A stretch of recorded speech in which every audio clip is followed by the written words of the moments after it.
একটা এক্স নেবে, তারপরে দুইটা ওয়াই মধ্যে একটা ওয়াই, না মিল আছে, মিলটার মধ্যে একটা ওয়াই নেবেন, জেড দুইটা আছে, দুইটার মধ্যে কি একটা, লসাগুর মধ্যে কি আছে এক্স ওয়াই জেড, তাহলে এক্স ওয়াই জেড আগে লিখবেন, লেখার পরে এখানে যে প্রথম ভগ্নাংশের যে হর আছে, হর কত আছে এক্স ওয়াই, তাহলে এক্স ওয়াই দিয়ে ভাগ করব, ভাগ করা আমরা এক্স ওয়াই যদি বাদ দেই আমরা কাটাকাটি যায় কিন্তু ভাগ করি, তাহলে কি হবে জেড, তাহলে জেড লিখছি। তারপর প্রথম যে ভগ্নাংশটা আছে এটা কিন্তু এই লবের সাথে তোমরা জেড গুণ করবে, হরের সাথে ওই জেডটা গুণ করবে, তাহলে গুণ করার পর কি হচ্ছে এক্স স্কয়ার আর জেড গুণ করলে এক্স স্কয়ার গুণ চিহ্নটা উঠে যাবে, মানে এখানে কিন্তু কোনো চিহ্ন নাই, মানে কোন অবস্থায় আছে, আর নিচে কি x Y Z.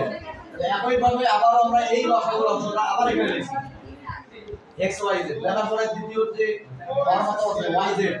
Y Z দিয়ে হয়, তো ওয়াই জেড বাদ দাও, তাহলে কি দেখতেছে এক্স, তাহলে এখন এই যে এক্স ভাগফল এক্স আছে, আবার এবারে দ্বিতীয় ফর্মুলাটা আবার এর যে লব আছে, লবের সাথে আমাদের এই এক্স ভাগ করে পাইলাম, জি স্যার, এটা একবার গুণ হবে, হ্যাঁ স্যার, আবার হরের সাথে আমাদের এই এক্স টা গুণ হবে, জি স্যার, তারপর কি আছে এখানে গুণ করলে এক্স ওয়াই সাথে লিখছি এখানে, আর নিচে কি এক্স ওয়াই জেড। এবার তৃতীয় যেটা আছে, এটা তৃতীয় ভগ্নাংশের হর কত আছে zx, তাহলে আবার তোমরা কি লিখবে এখানে x y z এই লসাগুটা লিখবে, একে ভাগ চিহ্ন দিয়ে হর কত আছে এই খেয়াল করো zx আছে, স্যার, তাহলে zx আর zx বাদ দাও y থাকে, কি লিখবে y থাকে, z বাদ গেল, x বাদ গেল, তারপরে যদি ভাগ করে কাটাকাটি যায় না তখন নেই থাকতেছে কি y, এখন y থাকার পরে তাহলে আমাদের তৃতীয় যে ভগ্নাংশটা আছে কি আছে z স্কয়ার, তাহলে z স্কয়ারের সাথে কি গুণ হবে y, আর নিচে zx এর সাথে কি গুণ হবে y, তাহলে গুণ হওয়ার পরে তাহলে কি আসছে উপরে গুণ করলে y স্কয়ার সাথে নেবেন y z square divided by এটা কি হয় x y, দেখো প্রথম ভগ্নাংশ হর কত আছে x y z, দ্বিতীয় ভগ্নাংশ হর কত আছে x y z, তৃতীয় ভগ্নাংশ হর কি আছে x y z, একই আসছে না, যদি একই আসে তাহলে সেটার নাম কি হবে সাধারণ হর বিশিষ্ট ভগ্নাংশ,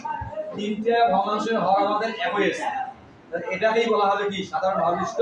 ভগ্নাংশ। তাহলে আমরা উত্তর পদ্ধতি লিখি নির্ণয় দিয়ে, নাকি নির্ণয়, তাহলে প্রথম ভগ্নাংশটা কত আসছে x square z divided by কি আসছে x y z কমা দিবেন, দ্বিতীয় ভগ্নাংশটা কি আসছে x y z y square